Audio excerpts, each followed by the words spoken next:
Everyone, welcome to another beautiful edition of Treptalk. As you know, we are here again to inform, inspire, educate and promote a large community of entrepreneurs, business owners, change leaders in diverse sectors across Africa.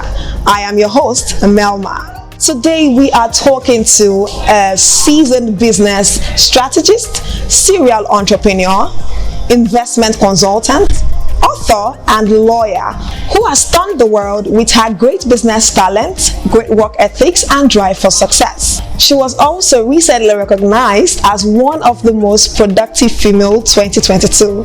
Please meet the beautiful, delectable Aisha-Ochuwa Tella. Hello Melma, how do you do? I'm doing good. How do you do? You look amazing, by the way. Oh my goodness. Okay, so you are oozing literally what you stand for. Oh, and I like that. Thank you. Okay, you started your business, or you started business at the age of 8. That's correct. That's really fantastic. Talk to us about it. Well, that started as a coincidence. I don't think it's something I planned. Okay. I lost my mom when I was 2, so I did not know her growing up. So while in primary school, I noticed that my dad locked up her things in a room in the house. Wow. So one day I got curious what was inside the room. I opened the door and I saw a lot of beautiful pearls. Wow. Her clothes, her wrappers. You know, in those days they used to like George fabric and all this. Yeah. Right. So I saw them and I was stunned. I was happy. I started playing with them. So I started cutting out the fabrics to make clothes for my teddies with needle and thread. Amazing. So I made a lot of them. I remade her pearls with needle and thread. Wow. I bought hooks. My elder brother helped me with all the purchase. I bought hooks. Amazing. I was just playing with her stuff because I was obsessed with her. I said, you can make a lot of money from this. Why not sell them? So I started showing them to neighbors, friends, took them to school. At the age of 8. Like, that's amazing. People were buying. Then in home economics class in school. Tell me something. They taught us how to make beads the professional way. They taught us how to knit. I learned. I started knitting school bags, socks, caps, tablecloths. And people were buying. Wow. My neighbors were buying. Friends were buying. My dad noticed and bought me this regular colo.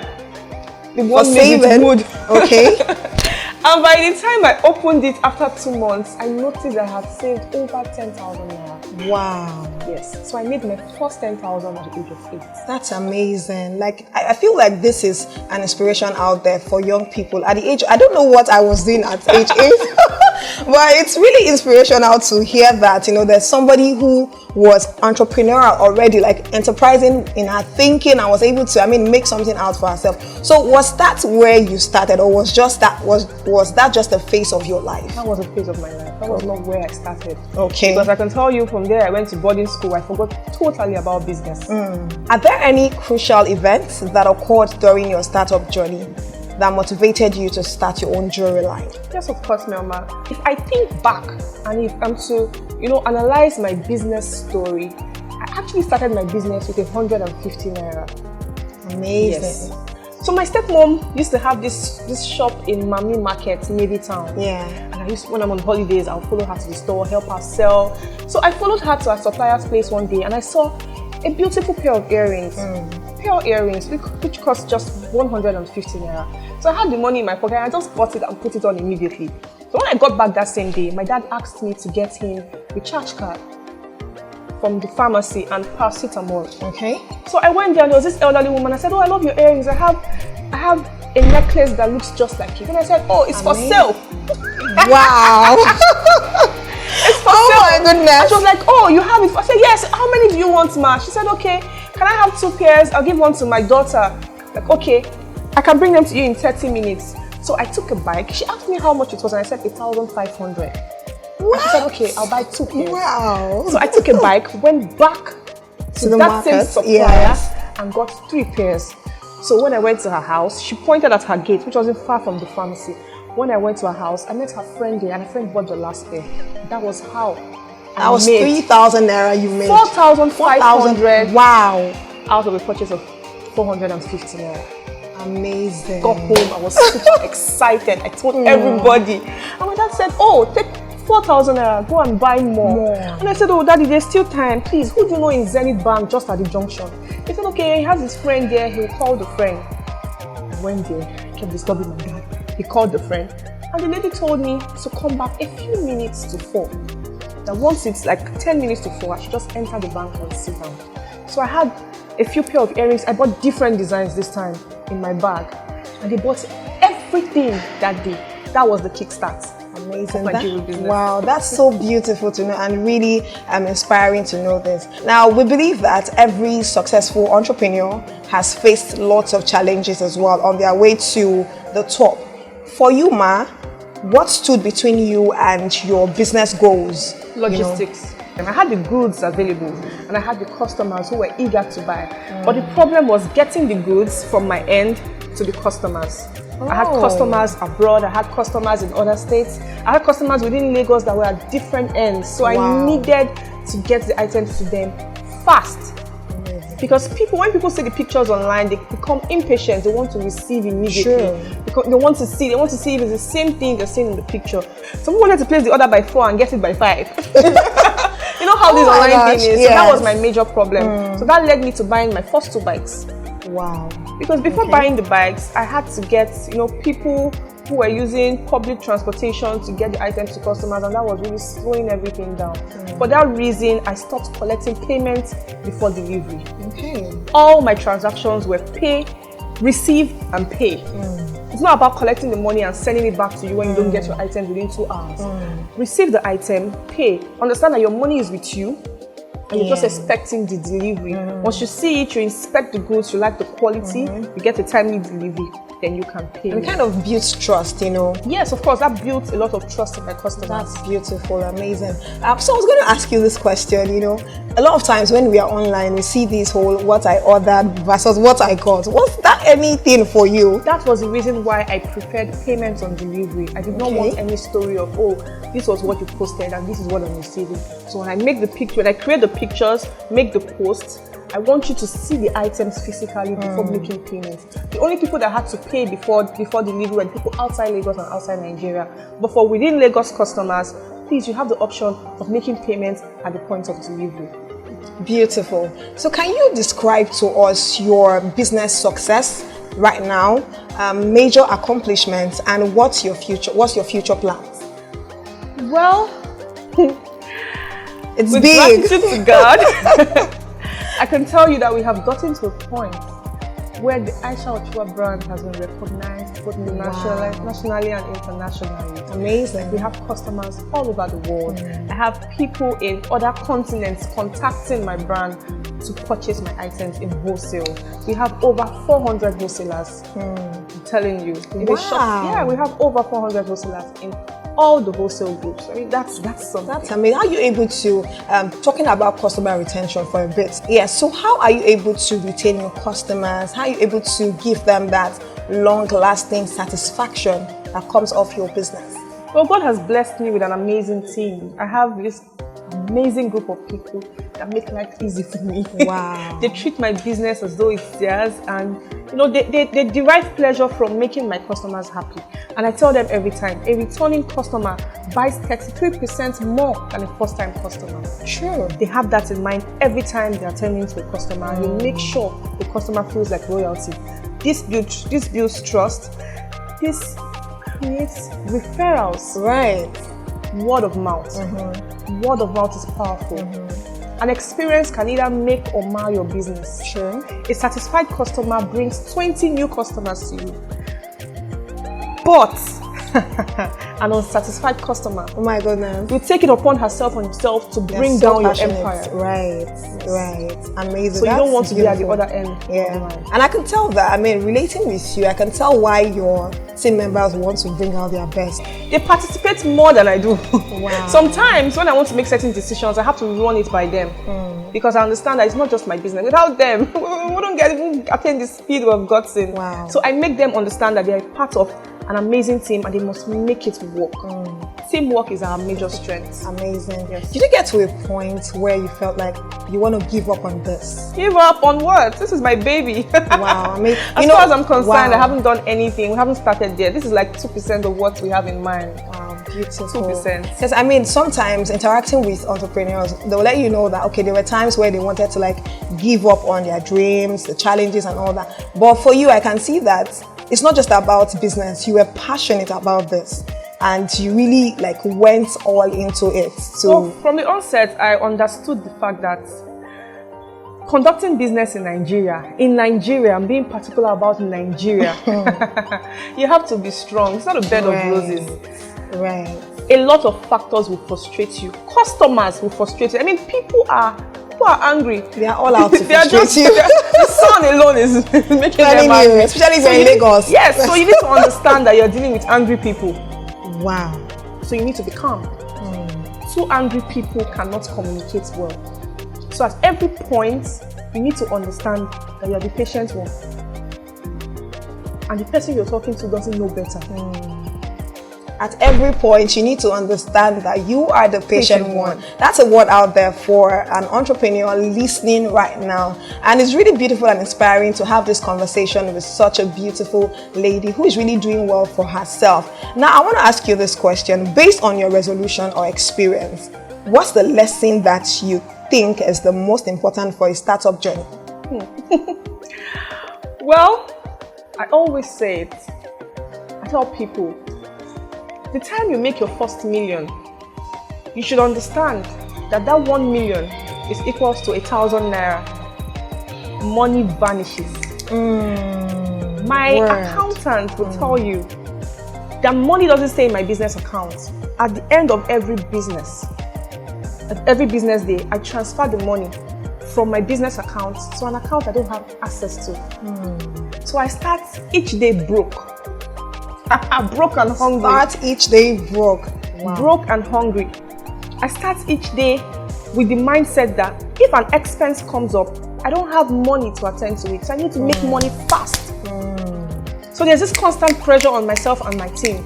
We don't have money. We need to pay for logistics. We don't have money. We need to make money. So there's this constant pressure to advertise, to sell, to get new customers, to check up on our wholesalers. Who is subscribing to our wholesale platform today? Who is buying our jewelry today? Who have you talked to about our brand? We don't have money. There's no money. Can you imagine? There's no money. Okay. There's nothing. Oh my gosh. That will help in customer relations, because if you feel like you have so much money in your account, or you're relaxed. When a customer says, "Can you refund me?" You're like, "How much is the money? 5,000? Are you kidding me? Refund her, please." But by the time you do not have that 5,000 in your account, or you have just, let's say, 100,000 and you're expecting a logistics bill from, let's say, DHL of 150,000, you cannot deduct 5,000 from that 100,000. So you have to calm that customer down. You want to try everything sorry, possible. Please, how can I help? Okay, what can I do to rectify this situation? You guys delivered late. You delivered a bad, and you say, okay, how can I resolve this? Please, you don't have to get angry. Please, can you relax? I will sort it out. We're on it. You will find a way to calm that customer down. And by doing so, you're helping your brand as well. You're retaining the customer. The customer will have this feeling like, oh, these people are nice people. They have a very good customer relationship with their customers. They have a very good, system going on. But if you say, oh, how much you want a refund? Oh, let me refund you. It's 5,000 naira. The customer goes and tells people, bad customer service, please don't go there. You waste your money. They have bad products. They have this, they have that. Just a little problem. They couldn't resolve it. Word of mouth. And you're destroying your empire. True. You're destroying your empire. Amazing, beautiful. Thank you so much for all that you've shared with us. So now I'm going to ask you this question as well. Talking about the community or the nation that we are in as a whole, is there a way your company is giving back to the community, and how do you go about it? Well, I love to move in silence, but okay, nice. But the world wouldn't just let me move in silence. My works come out. We do a lot of charitable outreach. We go to the orphanage, we go to the less privileged, we go to the incapacitated on the streets. We do a lot of works. We reach out to people. We help students. Recently, that was a few days ago, I got an award again from NANS. Congratulations. So I've gotten 2 awards from NANS for my humanitarian works. Okay, so let's talk about our Nigerian youth, and what do you think is their mindset towards entrepreneurship today? Well, firstly, people do not want to work. You want to cruise. Everybody wants the fast life. Right. Everybody wants to make fast money. And I say it every time. There is no such thing as fast money. You see some people making money today. You think they just slept last night, woke up today, and a lot of money fell on their bed. That's not true. If you trace their history down, you will understand that they have been laying the foundation. What you're seeing is the roofing, and you think it started today. You can't build a house in one day. Right. It's a process. So please, I tell people, work. Understand your passion and get to it. There are people that make a lot of money from furniture making. It's all about branding. It's all about applying wisdom. Right. The same carpentry that our forefathers did and got peanuts from. There are people doing it right now and making millions. Right. Millions. Secondly, people think business conduction right now is all about opening a page on Instagram and posting items. It goes way beyond that. It goes way beyond that. Instagram should be a branch, just a part of your business. Because if you make Instagram the beginning and end of your business, if Instagram goes today like ended it already. If your my Instagram page was disabled recently at 80.4 thousand followers. Yes, we had to start from the beginning, and we have gotten to 15.8 thousand followers now in less than a month. Now, some people would have given up. Instagram ought to be a branch of your business, not the whole business. So starting a business is not just about waking up one day, buying a phone, setting up a page. You're a trader. You're not an entrepreneur. They're two different things. Okay, you're so just there's a trader. difference. There's no difference between you and the market seller on the street. You're just a regular trader. Some people have not even registered their business. Some people do not have an identity. Just think of one business, Cynthia's Business Hub. Post the name on Instagram, and they think they're not doing anything. When people are getting recognitions, you won't even be considered because your business doesn't have. What are your tax liabilities? What are your tax obligations? What regulations are you following? What regulations govern your business? What registrations have you done? If you're asked to identify yourself, you're asked to bring out your records. Do you have records? Do you have records of the first sale? Can you account for your business transactions for the past 1 month? Some don't even understand bookkeeping. Nothing. As little as that. Nothing. So it goes way beyond that. It goes way beyond the title of CEO. Some do not even know the full meaning of CEO. For you to be a chief executive officer, there must be other officers. Right. So you're a petty trader. You need to relax. Get to your books. Make a proper draft. Conduct a proper planning system that will work. Look for a way to make your business a going concern. Something you can pass down to your children. Something that has a legacy. Something you can create great finances from. Not just about posting. You're just a petty trader. Wow. You need to relax. Forget about the refined office and just putting flowers on the wall. And get to the books. Get to work, actually. Get to work. And you know, I like what you just mentioned, talking about passing down legacy, which is very important, beautiful. And so, yeah, we are almost wrapping up, but I'll ask you just 2-3 questions, and then we'll call it a wrap on this edition of the Treptalk show. Okay, so away from business right now, tell us some fun facts about you. Okay. She's ready. She's actually ready. My name is Aisha-Ochuwa, also known as Ochu Baby. Ochubeke. Ochuwa Pimpirimpe.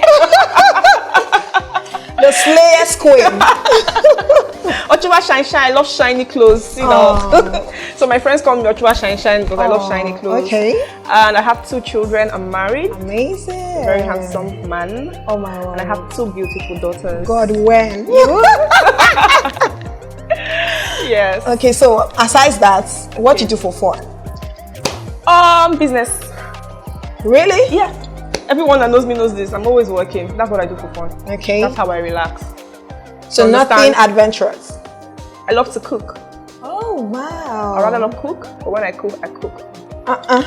When I cook, I cook. We should have a taste of that food. Oh, I cook. You need to have a taste of my egusi. Legendary. Specific. My ogbono. Specific. Mad. Wow. Every food is a hit. Back to back. Back to back. Nothing flawed. Nothing broken. That's it. And whilst you're talking now, how do you balance work and family life? Well, I don't know how I do that. I just find myself doing it. Yeah. You need to understand that work is just a part of your life. There's family. Does it put a pressure on you sometimes, knowing that you have to meet up at work, you have to meet up at home? Well, maybe because I work for myself. Okay. So there's not much pressure. I can decide to work from home. Okay. I can decide to work from home for a week. I just be with my family. Okay. Yeah. The reason why I ask this question is because I know I don't know what's happening to our ladies, nowadays. They just believe that it has to be career, and forget it. I can't do anything for no man and all that stuff. But look at you. You're beautiful, you're successful, you have a man, and you're bold to talk about it. So yes, really, I want you to talk to those quote and unquote, slay queens that don't want to, have that home part of their lives, and how to balance out, really. You just have to do it. You just have to find a way. Family is important. Money is not everything. Right. Family is more important than money because you're dealing with human beings. Money can vanish, or you can make a bad business decision and the money will go. That's true. But you make more money. But if you lose your family, it take you time to put another one together. So you need to be careful. Money is not everything. Money is not everything. Money will come and go. Like my dad would say, money is a spirit. You can wake up tomorrow and you don't have all that money anymore. You can wake up tomorrow and make even more money than you had before. But family, you make one mistake with your children and that will be it. It may make or mar their future. You take the wrong step with your partner and you may make a decision that you cannot reverse.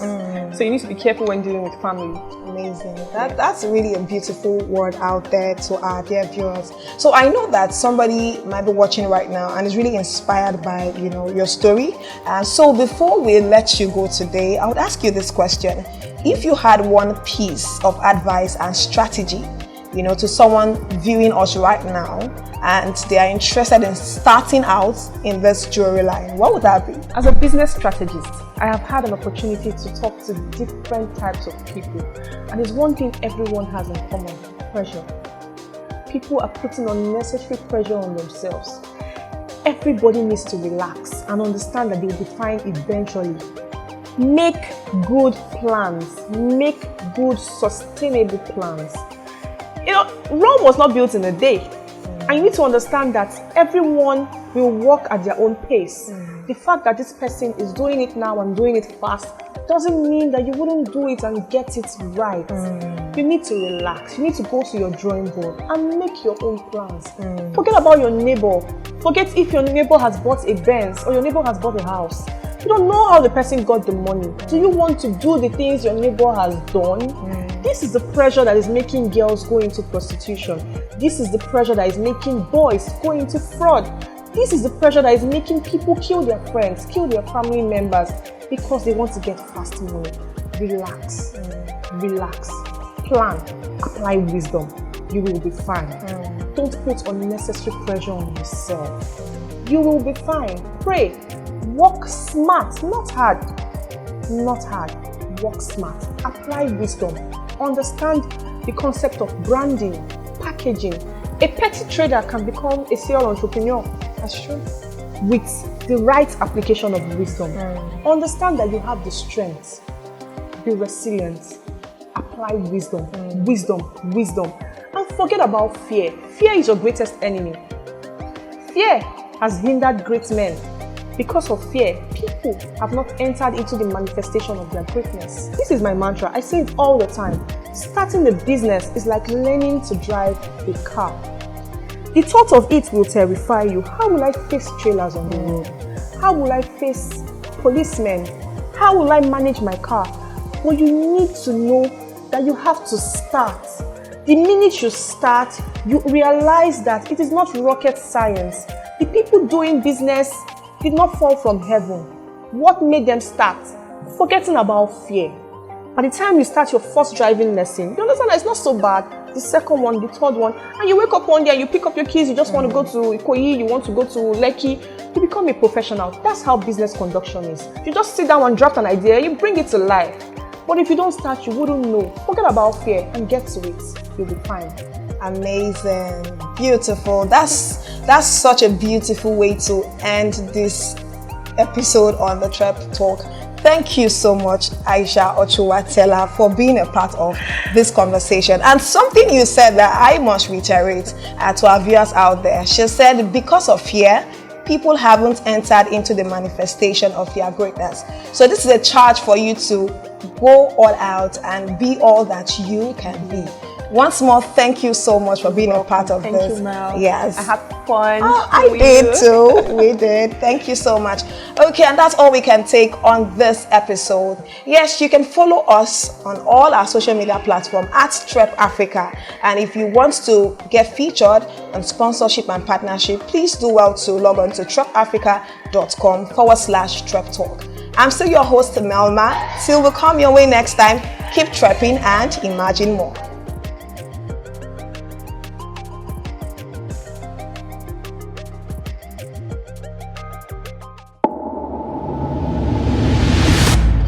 TrepAfrica. Imagine more.